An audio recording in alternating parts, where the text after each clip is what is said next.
The 18 Strong Podcast, episode number 131 with Kevin Hendry from RAD Roller. All anyone talks about these days is fascia, fascia, fascia. Now, I'm not saying it's not important. It's incredibly important, but I think people are forgetting all of the other structures of the body. Welcome to the 18 Strong Podcast, where you get direct access to the world's greatest experts on training harder, practicing smarter, and playing better golf. Now, here's your host, Jeff Pellizzero. Hey, what's up, everybody? Welcome to the 18 Strong Podcast, where this week we are talking with Kevin Hendry from RAD Roller. Kevin is the Director of Education at RAD and the Director of Movement and Manual Therapy at Innovative Fitness up in Vancouver, British Columbia. And as you know, the RAD Roller products have been a huge part of the 18 Strong Podcast, big supporters of the show, sponsors of the show, and we've talked about them so often.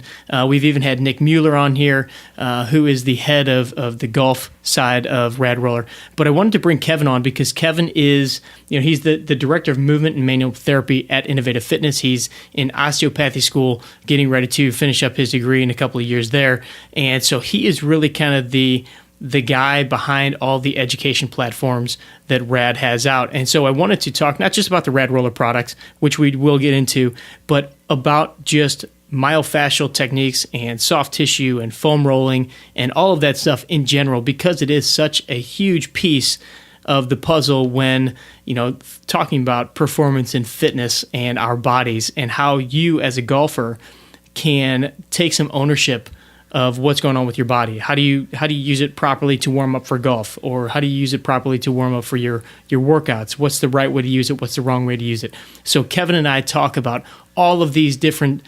areas of concern, and what are the questions that people have had that are in our private Facebook group. So we wanted to tackle all of those and make sure that we were able to touch on those. Now, before we get into the episode, you would think that this episode is sponsored by RAD Roller, but this episode is sponsored by our other major supporter and sponsor, Super Speed Golf. If you don't know about the Super Speed Golf Clubs, it's an overtraining system that is just killing it as far as helping guys and girls increase their club head speed, improve their distance on their drives, and just improve their body's ability to balance and create speed and power in your swing. All the PGA pros are using it. It seems like there's so many of them that have been seen on social media using the Super Speed Golf Clubs. And I personally have a set at our gym. We bought a set for my dad for Christmas. So big believers in the use of the Super Speed Golf Clubs. If you want some more information on how to use them, the different protocols, go to superspeedgolf.com and you can sign up for their email list, and they give you all of their protocols. So you can watch the videos, you can check out the way that they use it, why they use it, the story behind the use of the system. You could also go to 18strong.com/superspeed, and you'll see we went and shot some videos with the guys from Super Speed up in Chicago a little while ago, and had a chance to sit down with Mike Napoleon and really talk about the idea behind the clubs, how they came about, and then what they've changed, as well as how they're using them with all of their professionals as well as golfers all around. So it's been super exciting for us to see their company grow and explode, and the fact that their system is becoming so popular, and it's because it works. That's the bottom line. The Super Speed Golf Clubs help you swing faster. So again, go to superspeedgolf.com. You can use the code 18strong to get your discount, but by all means, go and check those out. And all right, without further ado, let's get into this week's episode with Kevin Hendry from RAD Roller. Kevin, welcome to the 18 Strong Podcast. It's so great to have you on, bud. Thanks so much, Jeff. I'm really excited to be chatting with you today. Absolutely. Everybody that's listened to the podcast for a while now, they've heard so much about the RAD Roller products, and we talk about them a lot on different shows, and obviously with the sponsorship and everything. So I think that it's going to be great to be able to really kind of dig into what some of the different products do, but also just the whole idea of foam rolling and self-massage and the fascia and everything. I know we've gotten some questions through our Facebook group. Are going to be good to go through and just kind of talk about some of the things that that people have asked, the golfers have asked, the fitness professionals have asked. But before we dig into that, give us a little background on you. Obviously, you're one of the partners at RAD Roller. You're the director of education at RAD Roller, also the director of movement and manual therapy at Innovative Fitness. So give us an idea of just who Kevin Hendry is, where you came from, and what brought you to where you are today. Most definitely. Yeah. So I was born and raised in Vancouver, Canada. And I kind of grew up just a sports fanatic, watching sports, playing sports. That really was my life. I was a team sports athlete. I really focused on soccer, basketball, and baseball. And in my high school years, I kind of dropped everything else to focus just on baseball. I was a pitcher. That was my passion. Scholarships, starting to line up for D1 schools in the States, and that was my goal. That was my dream. Unfortunately, I was sidelined with a pretty serious injury in my grade 12 year. I actually dislocated my shoulder, sliding back into first base. So my focus kind of went from, training in the gym, working with a powerlifting coach, working on getting more explosive power, picking up the velocity on my fastball. That all quickly came to a halt. And I found myself in and out of physiotherapy clinics, doctors' offices around the city, trying to get my arm back to where it needed to be. So that really stimulated my passion for learning about pain, learning about the body, and rehabilitation. Baseball, so that ties in nicely to golf. I did also play golf as a teenager. I always had the annual membership and try to get in 60 rounds in the spring and summertime when the weather was decent here in Vancouver. So I have worked with a lot of baseball players, but also golfers, and training individuals for rotational power and mobility in those planes that they need to utilize is something that I'm very, very passionate about. Awesome. What else? Well, education-wise, I went to the University of British Columbia, so I ended up getting a bachelor's degree in human kinetics and finished up that degree and just kind of immersed myself in the world of strength and conditioning. I'm working with athletes, average Joes, and the elderly and everything in between. And, kind of worked in the trenches for about 8 years and decided to enroll in a graduate program in osteopathy. So I'm currently finishing that program up now. So that's kind of manual medicine of sorts. So, neck and jaw adjustments and knee, ankle, myofascial treatments and just kind of tuning up the body. How much longer do you have? So I'm finishing up year 3 right now. Thanks so much for the break today, man. You're saving me from a little bit of studying today. I've got about 500 cue cards with techniques on my coffee table right now. Oh, geez. I've got final exams coming up in 3 weekends here, and this is year 3, but it's a 5-year program. So, gotcha. I don't miss those cramming sessions and study sessions at all. Going through physical therapy school and everything, so I know the pain there of the next 3 weeks of studying for that stuff. But I'm glad we could provide you with a little break here and do a little show. Yes, much appreciated. So then you've been working with Innovative Fitness for how long now? Coming up on a decade. Wow. Yeah, just short of 10 years now. So you, obviously, many of the folks listening to the show know your buddy, our buddy, Nick Mueller, who is with RAD, also at Innovative Fitness, and kind of heads up the golf side of things up there. Nick's been on the show several times, and Nick's been telling me for a long time now, you got to get Kevin on the show because he knows so much about, just everything that we have going on with RAD and just the hands-on techniques and the soft tissue stuff. And that's why we really wanted to bring you on, because we have had so many different questions about, what's the right way to do this stuff. And so give us an idea of, how did you get involved with RAD and where did that come in? And then we'll kind of jump into more of the technical stuff of the hands-on approach. Yeah, well, shout out to my boy, Nick. Nick is one of my best friends, and he was one of my groomsmen at my wedding. And we actually sit in offices right beside each other. So shout out to him. I'm sure he's going to be tuning into this podcast. And RAD Roller. So pretty much where it all started, Jeff, was, early on in my training days, everyone just sort of realized we're missing out on mobility. We're just kicking the crap out of people, getting them to do burpees and, back squats, and they're really not moving well. So I remember, I think probably 12 months into my career as a strength coach, I learned of these foam rollers, and, I was hunting down where to find one in the city, and it was actually really quite hard to do. nobody really knew how to use them, what techniques were indicated, what the research was on these tools.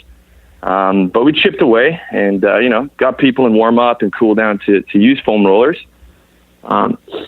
Then I actually ended up walking across the street to a dollar store, purchased a couple fairly hard foam balls, and took some thick Scotch tape, taped them together, and that was our T-spine release tool. Worked really well. We found that it really got in there to the ligaments and those tiny little muscles in the spine that a foam roller can't quite hit. We were having amazing results, and Curtis, who runs Innovative Fitness, he kind of got this light bulb going off in his head, and he said, "You know what?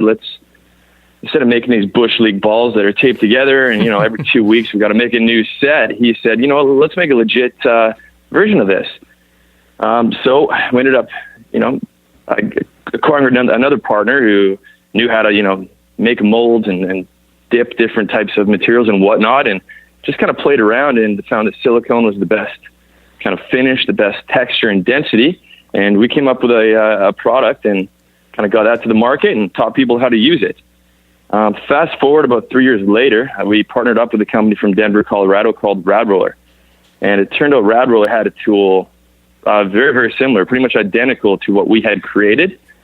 And kind of just got talking to them, and it seemed there were a lot of synergies. And our strengths were their weaknesses and vice versa. So we decided to join forces, and so now we have the whole product line. We've got a tool for every spot of the body, for every technique or kind of end goal that you have. And now we're kind of firing on all cylinders with a larger team. Yeah, you guys are definitely firing on all cylinders. I mean, kind of everywhere, working with major league teams, professional teams in all different sports, really. Got a ton of ambassadors all over the nation, or, all of North America, and I'm sure beyond that too. Before we dig into the different kinds of tools that you guys have, because I want to touch on that, because I think it's really important that people see kind of the versatility of what can be done with soft tissue massage tools. But give us an idea of just what does this even do for people? So you mentioned that, foam rollers started to become a thing. You went looking for a foam roller, but what is it now that, because I know you guys have done so much research on this stuff, what is the reasoning that these things are helpful? What's the right way for us to be using some of these tools? What's the wrong way for us to be using some of these tools?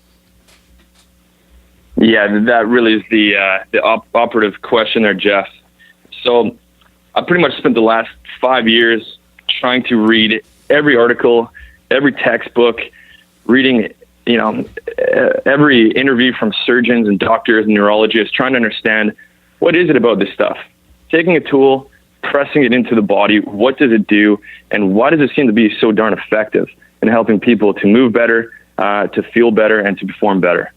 So really what we've boiled it right down to is the fact that simply putting pressure into the body in certain directions with a certain style and intent, it stimulates a really, really profound response from your body's nervous system. So think of, putting the stimulus into the structures of your body. That sends a message up your spinal cord to your brain. Your brain does some really, really cool things with that information, and that can help us move better.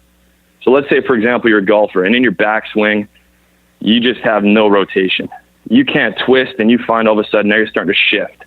You're doing that whole kind of right lateral glide, which is what I tend to do when I'm hitting the ball on the other fairway. And, we get locked up in one spot, and we need to make up for that loss of movement somewhere else in the body. So really it's important to also have a reason for releasing a certain spot on the body. So while it is okay just to kind of scan the body and do a little bit of a flush, what we teach in our courses is learning to find where in the body is an individual kind of locked up and not moving. That is where you want to spend time taking one of the tools, putting that mechanical stimulus into the tissues, and kind of following the continuum that we suggest, which enables you to have lasting results and to ultimately move better. So is there kind of a magic, I'll say magic technique or magic recipe? Let's say you've got a guy that has the typical kind of knot in the shoulder blade or something. Maybe that's preventing him from rotating into his backswing. When you have what some would call a trigger point, some say that trigger points aren't a thing. I might get your opinion on this. But is there a certain kind of technique that you would generally tell somebody to use based on using the proper tool? Do they, roll over at a certain amount of time, or do they put a certain amount of pressure on it? How do we know kind of what's right to do for it? Yeah, so really it all comes down to context. Really depends on what we're trying to achieve.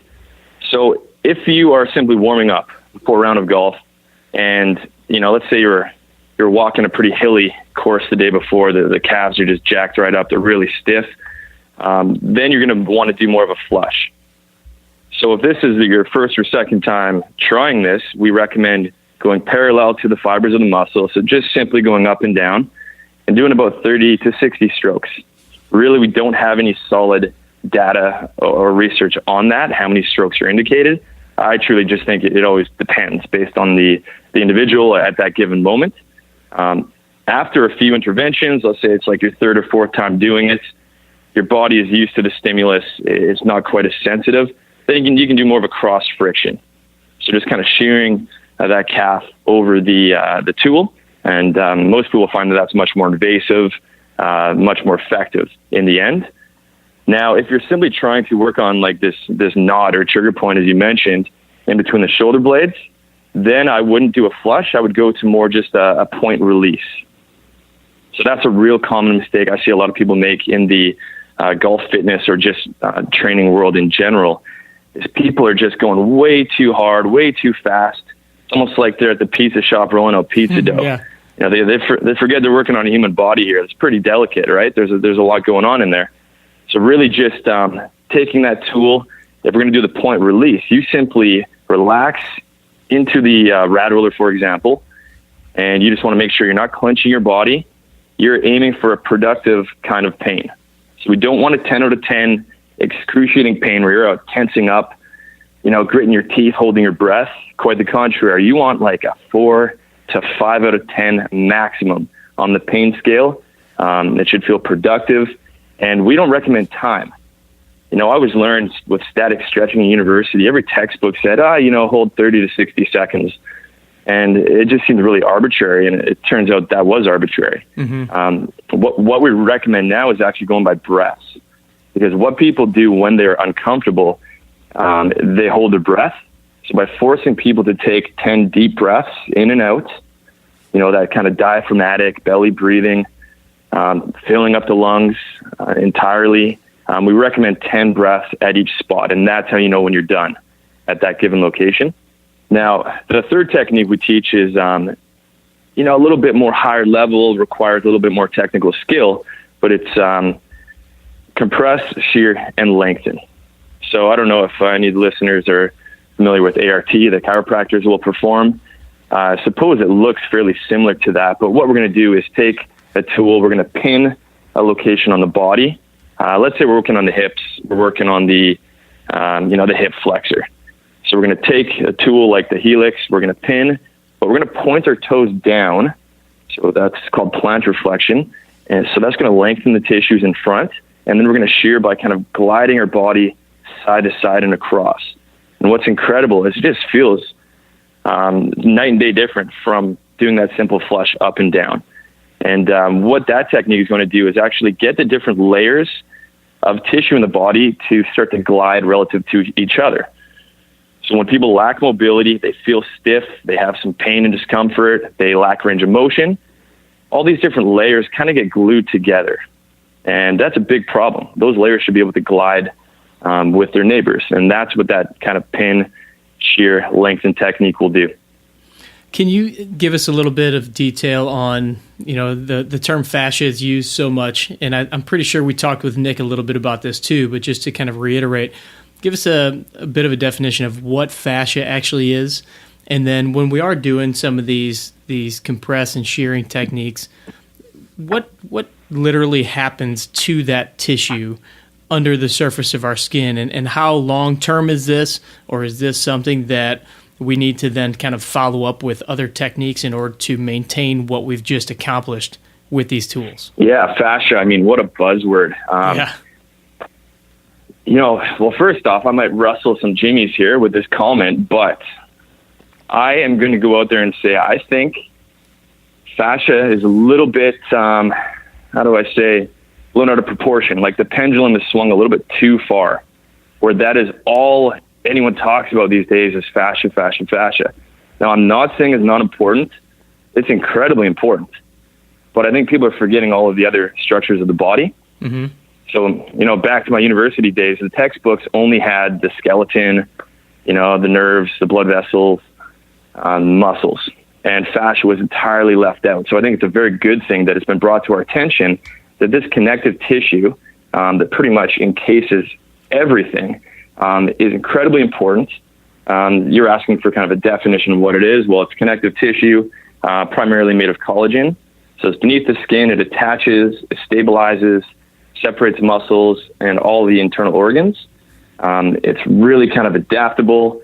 And the thing is, it's so ubiquitous. It's everywhere. But when you push on the body with a RAD roller, for example, yes, you can do a fascial release with a specific technique. But I think people forget that, well, we are working on the muscle with, Golgi tendon organ is a receptor that's going to kind of inhibit the muscle, get it to chill out a little bit. We've got all these other sensory receptors. We've got nerves passing through there. We've got the, network of blood flow going through that can get stagnant, and people can actually lose, a bit of circulation down one leg. And now everything just kind of feels tight and crappy.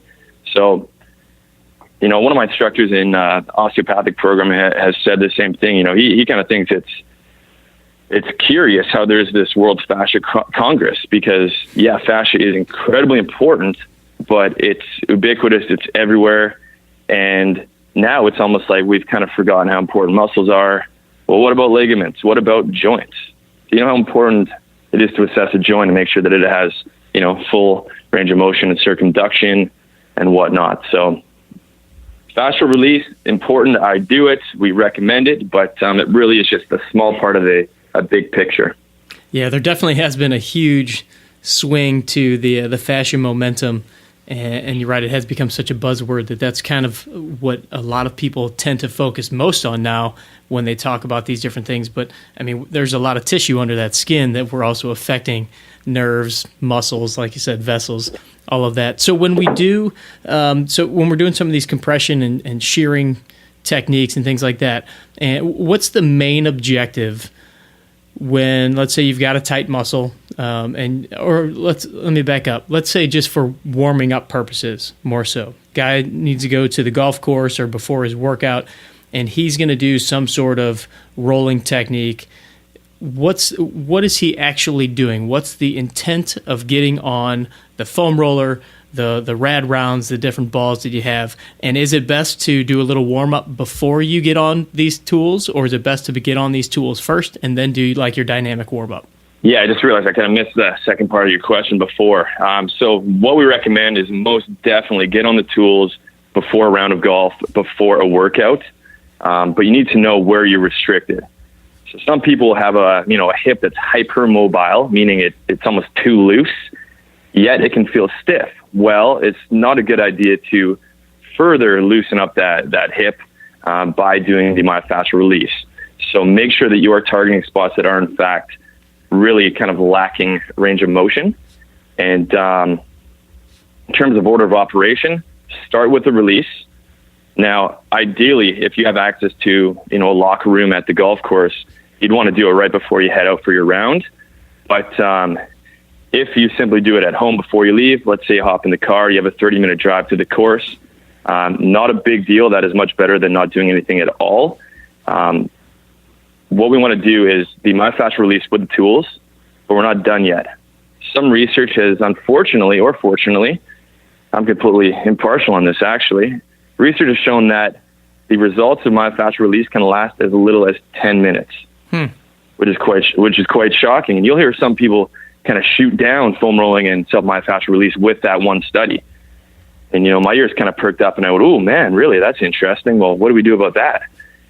it seems so effective. Do we just throw this away? And the answer is absolutely not. We can get around that. We can have much more lasting results. That individual who, has to do it at home, and then they have a 45-minute drive across the city to the golf course, they can make those results last by following up the myofascial release with what we call an active mobility drill. So now we're not just focusing on the structures of the body, like the skin, the fascia, the muscle, nerves, and whatnot. We want to show your brain that you have this kind of newfound range of motion. Things are moving differently. There's a window of opportunity to move in a much more optimal way. Getting a little technical here, but kind of the term would be neuroplasticity. So these are kind of like neural pathways that our brain has. And let's say pre-myofascial release, I take my backswing and my right hip is just locked right up. Well, I take that tool, I release it. Let's just say I do the pin and hold. I do 10 deep breaths. Well, now I need to show my brain that when I do that backswing, things have changed. Things are more optimized. Things have calmed down a little bit. So I want to take that hip, move it through the front to back sagittal plane of motion, 10 reps. I want to go through the frontal plane of motion, side to side. I want to go through the transverse plane of motion, do some kind of rotary movements or rotational movements. Then we're not done yet. What some golfers have found that they'll do those 2 steps and they play the round of golf and they go, man, I just didn't feel stable. I didn't feel connected out there on the links. Well, we've got one more step. We've got to integrate with a stability drill. So again, your nervous system, your brain is still very much listening to how the body is moving because things are moving a little differently. And we got to show the body that, in fact, yes, you can own that range of motion that you now have that you didn't have before.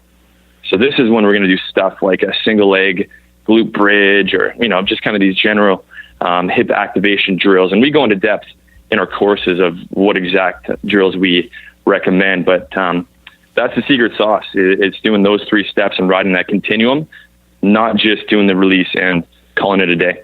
Yeah, that's such a huge piece that I think let's recap that, because I think that most people they see the foam roller or the lacrosse ball, they roll on it, they feel good, maybe make a backswing, and then, okay, good to go. So let me just recap here. So we got the myofascial release, which is you doing your foam rolling. Let's say you've got an early tea time, you just ate breakfast, you're at home, you're rolling out, you do your 10 minutes or whatever, you hit your different spots, let's say the hip, like you did in the example.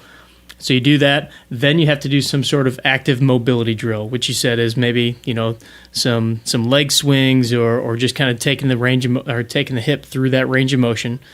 And then after that, you have to end it with some sort of stability drill, correct? So myofascial release, active mobility drill, stability drill. Is that correct? That's exactly it, Jeff. And the nice thing is this can all be done literally on the spot with very little equipment. You need the tool for the myofascial release.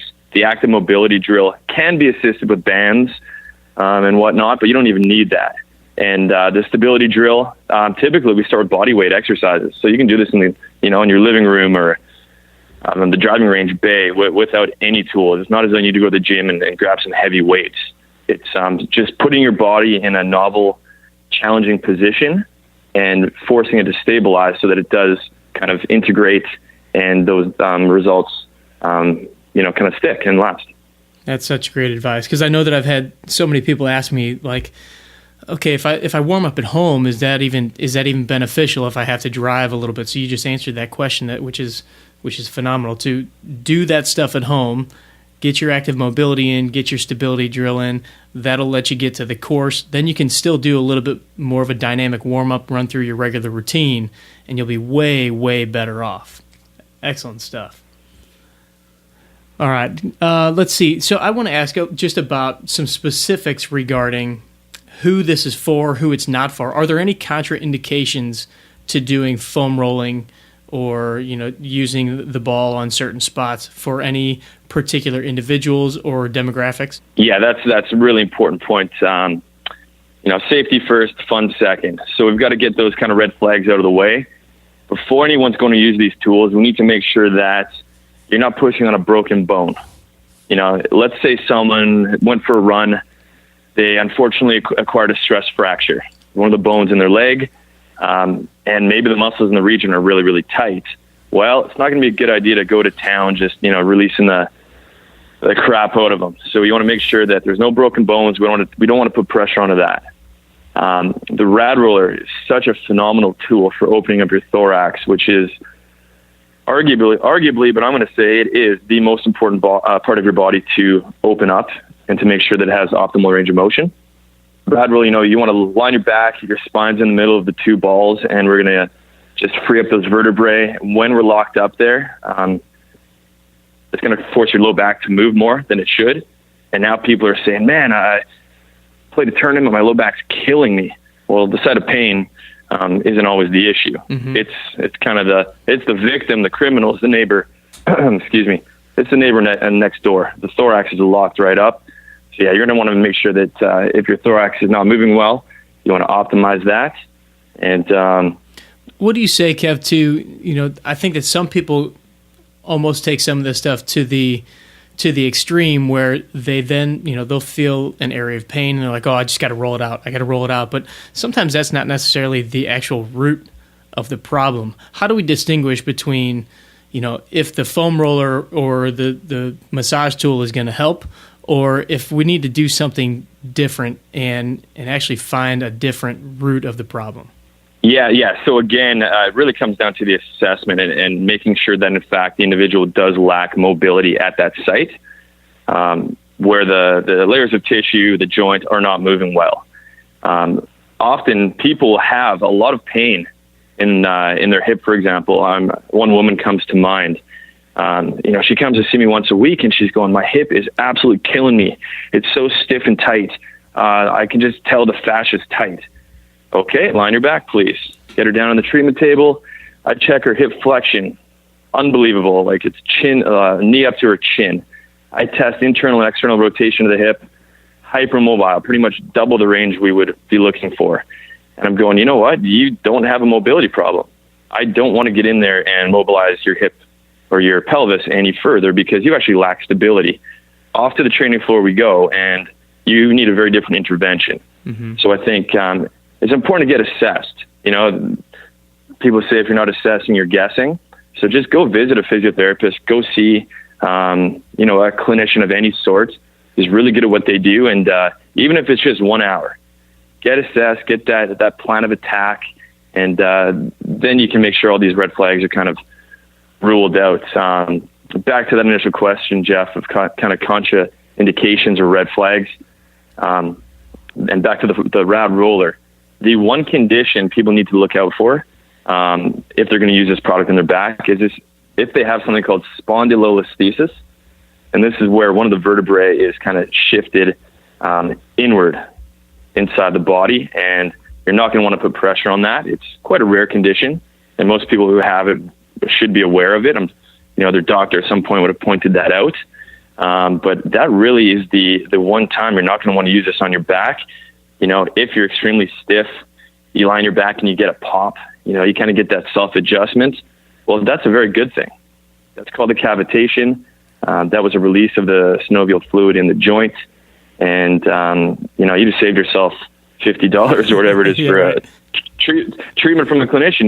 Your body is probably going to feel much better after having that experience. So that's nothing to shy away from. You can use it on your neck. There's no harm there. Be gentle. Again, you're not rolling out pizza dough. Be gentle, relax into it. It should be a productive kind of pain. Otherwise, you're good to go. You mentioned a couple of times the flushing technique. What exactly is the flushing technique? And then I probably have a bit of a follow-up on this. If you could describe that a little bit for us. Yeah, for sure. So the flushing technique, I would recommend that you use that more so in warm-up. So let's say you're going to hit the gym, the training facility, crush a workout. You're going to want to get some circulation, some blood flow, some lymph flow, get those different layers of tissues associating or gliding relative to each other. So warm-up would be a great time to do the flush. Also, what we can do is stimulate the nervous system or the sympathetic nervous system, which is responsible for fight or flight, feed and breed, that kind of thing. So sometimes you'll actually see people do a little bit of a SMR aggressively before, a set of heavy deep squats. And they're not working on mobility. They're just trying to get their body revved up, ready to really attack that set of heavy weights. So that is also one kind of strategy we can use. So warm up, but then also cool down. Let's say I hiked the Grand Canyon yesterday, and I'm like the Tin Man. My calves are absolutely rocked. Well, the flush, a gentle flush, is going to do a really nice job again of just kind of getting that circulation happening. Getting a little technical again, but if we look at a muscle, we have these cross bridges of actin and myosin. Getting that kind of flush, repetitive movement back and forth can kind of normalize and optimize those. And this is no longer theory. The jury's not out on this anymore.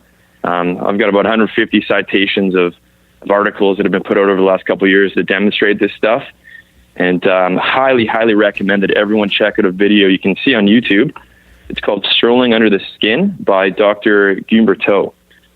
So he's a surgeon out of France, and just an absolute game changer. He also has a textbook that I have in my work desk right now as well. And, he's really answered a lot of questions we had because he was able to actually put a little mini camera inside the body. And he demonstrated what happens when we put pressure into the body, what happens when we lengthen the body. Let's say you extend your wrist. So now we're starting to get lots of techniques developed off of his findings. So the flush can be used for a lot of different purposes. Warm up, cool down would be the big two. Awesome. Well, I'll have to get that link of the video. I'll put that in the show notes so everybody can go there and check it out. I think Strolling Under the Skin, man, it'll give you a whole new appreciation for what happens under the skin when we're doing this kind of stuff. Yeah, I can't wait to see it. I think you probably saw a question in the group about foam rolling possibly dehydrating the fascia. Do you have any insights into that? So I'll refer back to Gumberto's textbook. Actually, he has like all these phenomenal images of scar tissue, of fascia in general, and it really is. It's fascinating what this structure looks like. It's kind of like this matrix of tissue that's just constantly changing and moving and remodeling itself. So would I be concerned that doing self-myofascial release is going to dehydrate the tissue, the fascia, and negatively impact us? The answer would be no. Not concerned with that. If there is a region that has, I'm going to use my left hamstring as an example.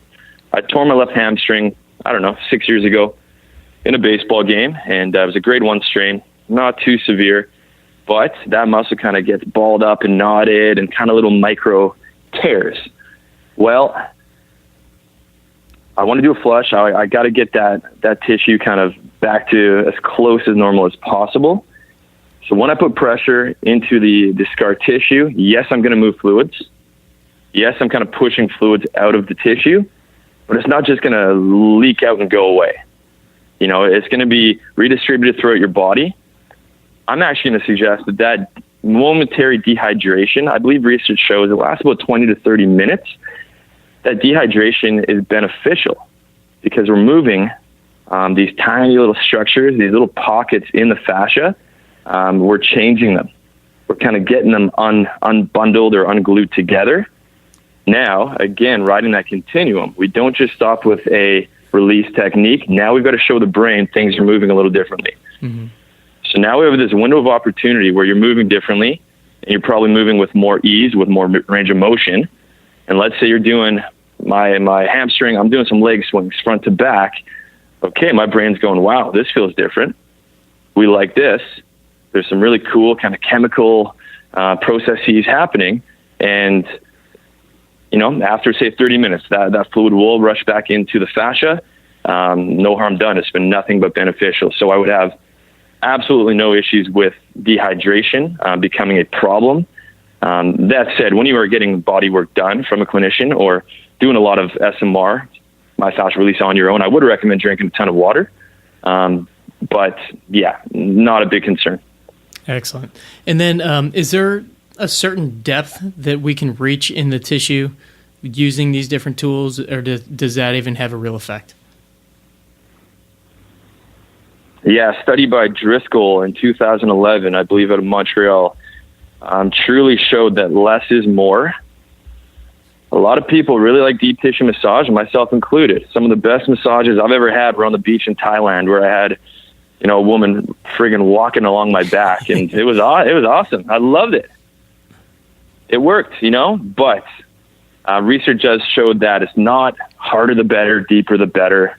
It's not like we have these mystical hiding knots deep in the body, and if we go farther, it's better. Not at all.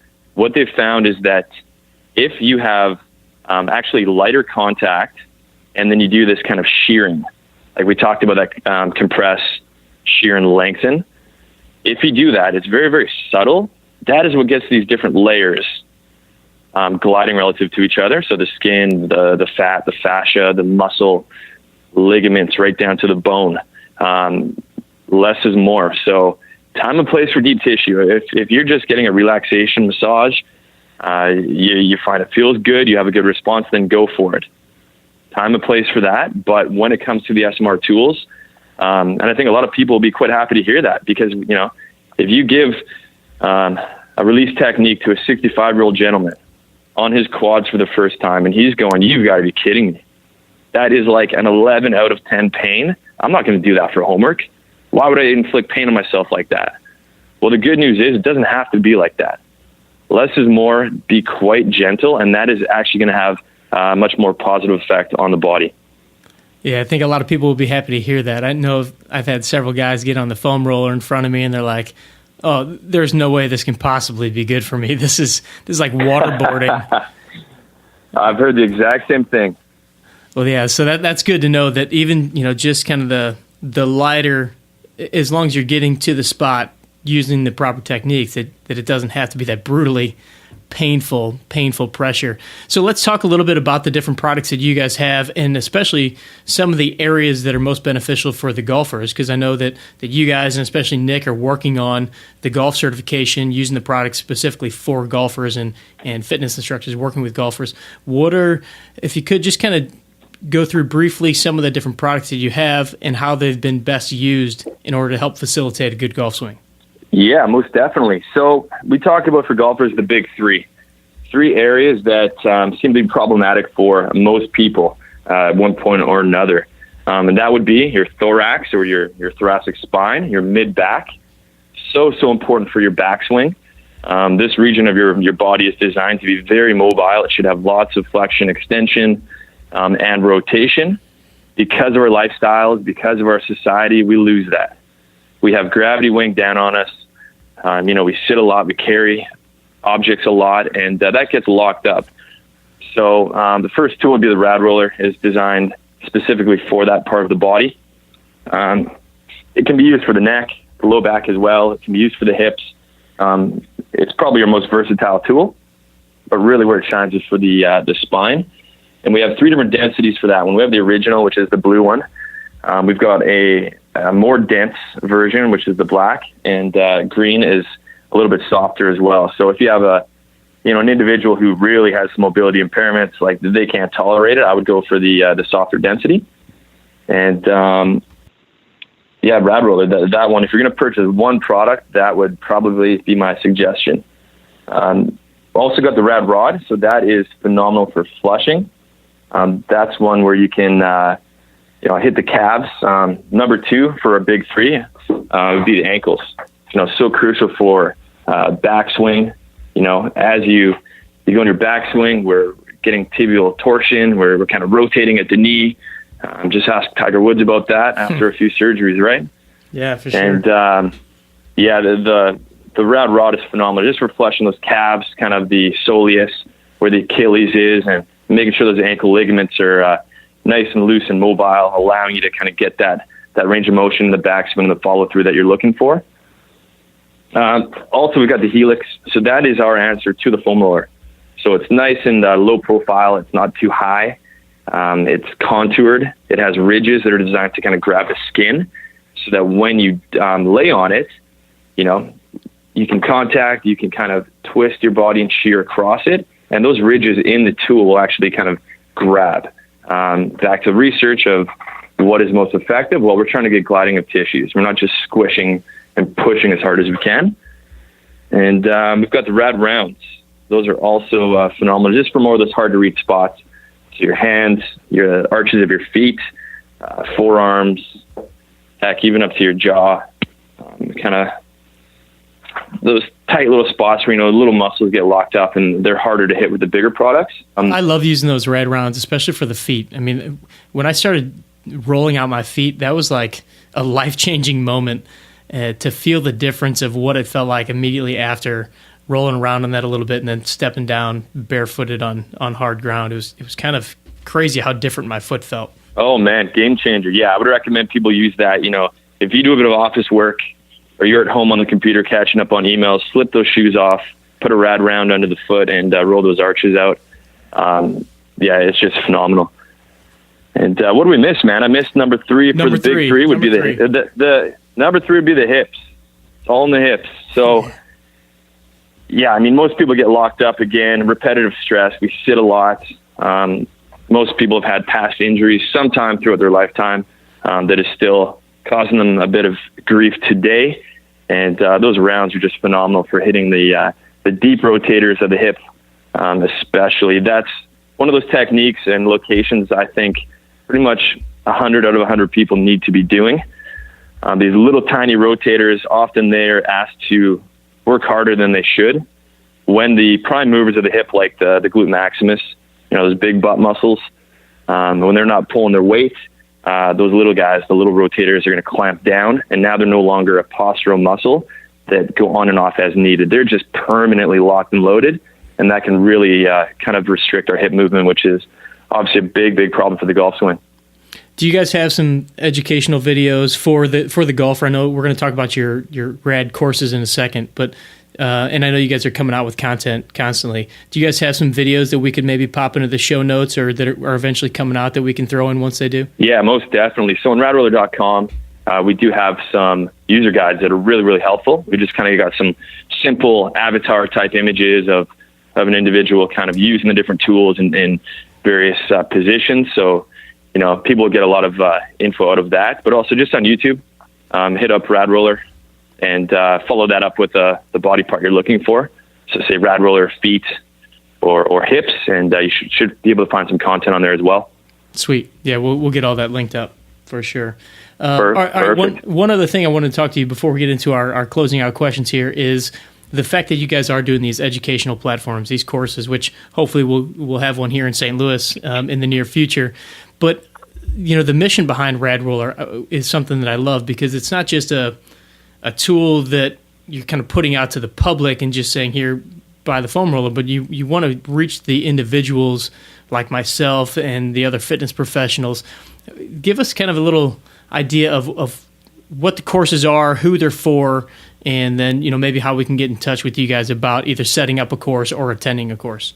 Yeah, so we have various modules. Kind of our main educational platform revolves around what we call RAD Mobility. So we have two levels. These are designed for really anyone interested in the subject matter. So if you're simply an athlete who trains and plays, but you don't have much background in this stuff, you are more than welcome to attend. So it will really be an eye-opener for those individuals, but it's also relevant for clinicians, such as physical therapists, chiropractors, athletic therapists, massage therapists, personal trainers, strength coaches.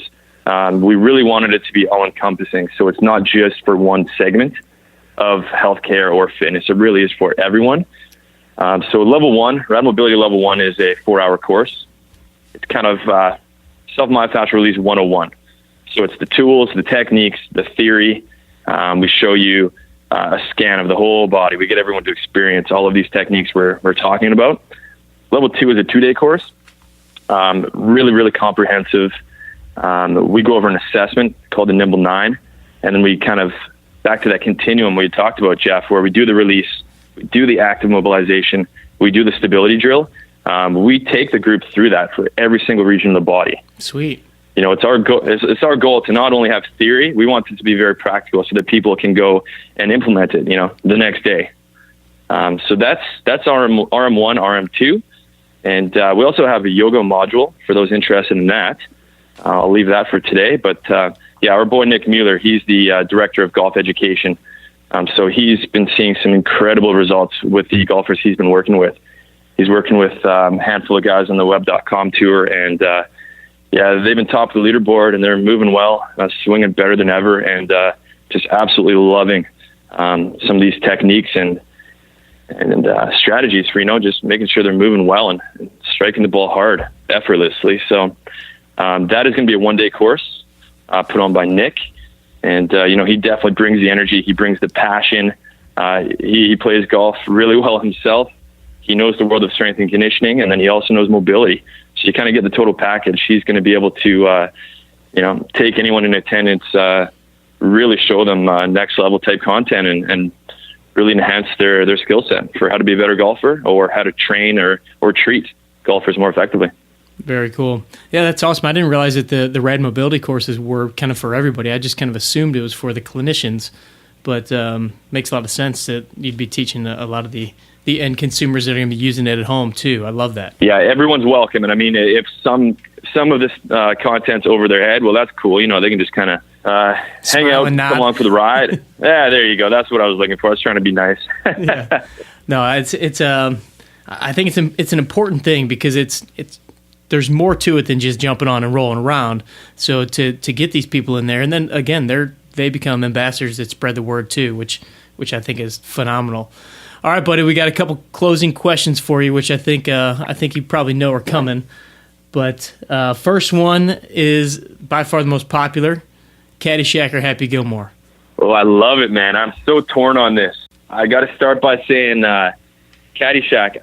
I love the scene where Bill Murray hawks a loogie on his own floor when he's hanging out with Chevy Chase. and the Bob Marley doobie and all that. Like, yep. I fell out of my chair the first time I saw that. That said, I think that movie came out in 1980. I'm an 84 baby, so I'm 33 now. So that era was a little before me. So I got to go Happy Gilmore. I think I was 12 years old when it came out. I'm pretty sure I even saw it in theater. And what really seals the deal for Happy Gilmore is the fact that it was filmed in Vancouver. Oh, Hollywood North, man. A lot of those scenes I recognize. Swanee Set and Pitt Meadows and Furry Creek up towards Whistler. So yeah, I get a kick out of watching that movie and just kind of going, hey, I know that place. I always forget that they filmed some of that up in Vancouver. So okay, now I understand, especially the Canadians' love for Happy Gilmore for sure.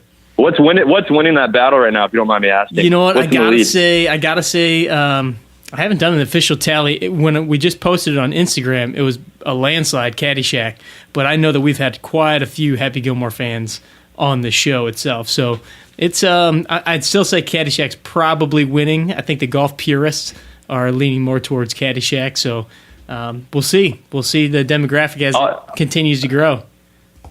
We'll blame that on me being Canadian and being from Vancouver there. I probably got some booze with the Happy Gilmore vote. I think there's plenty of them out there. Plenty of them. All right, this is a new question that my buddy Dr. Austin Panter threw out, and I loved it.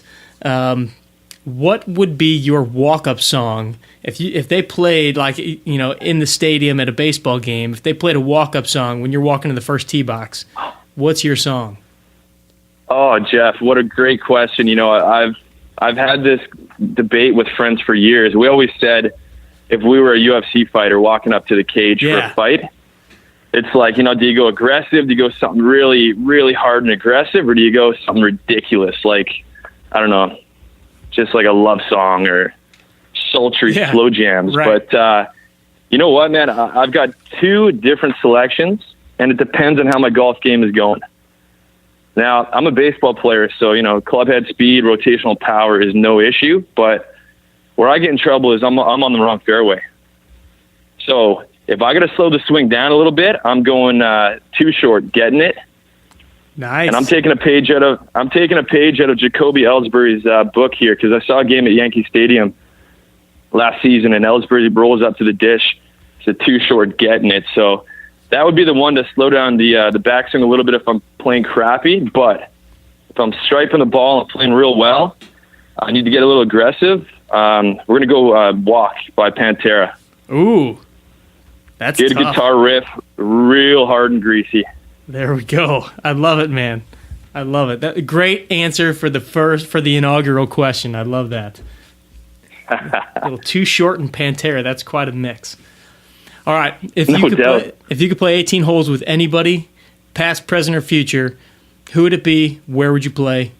And why would you pick that person? I'm going to go a little outside the box here. I'm not going to play with a golfer or an athlete for that matter. I'm probably going to have to go with Elon Musk, actually. I think he's got some really innovative ideas, a really, really cool worldview, and I'd kind of see where his head's at in regards to technology and artificial intelligence and the quest of humans living to 150. I don't know if you heard much about that, but you got all these Google executive billionaires investing money into the pursuit of extending the human life. So I'd really want to pick his brain about that, but I want John Daly on my bag. Daly is going to be caddying so that we can get the golfer in the mix and have a real good time. I love it. And you know what? I'm going to have to go Pebble Beach. I'm a West Coast guy. Let's roll down to Cali. I've never played it. I would absolutely love to play Pebble Beach. All good picks, man. All right, final question. What's the last piece of advice you have for the 18 Strong audience here? Ooh, last piece of advice, Jeff, I'm going to have to say, whenever you find yourself on the side of the majority, it is time to pause and reflect. I like Now, it. that can be in regards to many things. But let's deal with, movement and myofascial release. When you see everyone doing the foam roller and flailing around, let's come back to the middle a little bit. Let's look at the research. Let's see, is there a better way? And it's 2017, and we have most definitely found a better way. And I look forward to kind of getting the word out on exactly what that is. I love it, man. Great stuff. I can't thank you for taking the time today, Sunday, in between studies, getting you a little out of your study break here. But love what you guys are doing with RAD. I love everything that you guys are doing up there at Innovative Fitness. So keep up the great work. Where can everybody go and find you? Best place to follow you on social media and everything. Yeah, so people can find me on Facebook, Instagram, Mobility Master. You can also check out RAD Roller Team on Instagram as well. And check out those YouTube clips. Just search RAD Roller, radroller.com/education. Stay tuned for a course coming to a city near you. And if you're interested in hosting a course, by all means, please reach out and we'll make that happen. And I'd just like to give a shout out to RAD Roller Team, everyone in Denver, and Curtis, Gavin, Nick, Chelsea, everyone in Vancouver representing RAD Canada. Awesome, man. I love the name Mobility Master. First of all, I had to throw that out there. But also just want to say to that whole crew that you just mentioned, we here at 18 Strong want to thank you guys for everything that you've done for us. Obviously, RAD's a big sponsor of the show, but just a big friend of the show. We've been teamed up with you guys since almost day one. Me and Nick go way back, and can't thank you guys enough. You, Curtis, Nick, Tyler, all the guys, everybody up there. So thanks to you guys. And Kev, I'm sure we'll be talking very soon, hopefully getting you here to St. Louis with our boy Nick to do one of those certification courses. Oh, man, I can't wait. And, Jeff, I have one stipulation for when we book this. Let's do it. What do you got? The St. Louis Cardinals have to be in town because we're hitting up a ball game. Yeah, for sure. That's a done deal. Other than that, you pick any weekend and we'll make it happen. All right, my man. We will we'll have that on the books for sure then. Sounds great. Well, thank you so much for having me. I really appreciate it. And right back at you, everything you said. You're a great guy. You're doing awesome things. I'm a big fan of 18 Strong and everything you're doing. Keep rocking it, man. I appreciate it, brother. We'll talk very soon. Sounds great. Take care. All right. Thanks for joining me on the 18 Strong podcast this week. And a big thanks to Kevin and everybody at RAD Roller for all the support they've given us here at 18 Strong. If you want any more information on Kevin or on RAD Roller, first you can go to 18strong.com/Kevin-Hendry. It's also episode number 131. You can find it that way. Or obviously you can go to radroller.com to find out any information on their products. And be sure to use the code 18Strong there so you can get your discount on any of the RAD products. I want to thank again our sponsor for the show this week, Super Speed Golf. Once again, the greatest overspeed training device that's out there to help guys and girls swing a club much faster, hit a ball much farther. Just go to superspeedgolf.com, and again, you can use the code 18Strong. Pretty much just go to any website and type in 18Strong, see if you get a discount, and hopefully we've tackled that for you. And our last little bit of housekeeping, if you're not a part of our Facebook group, the 18 Strong Movement, What are you waiting for? We've got so many great people in that group, fitness professionals, golfers, medical professionals, basically just anybody looking to get better at golf. We've got tons of resources. Many past guests are in there. So you can just get in, start firing away with some of your questions, and just jump into the conversation. Until next week, train hard, practice smart, and play better golf.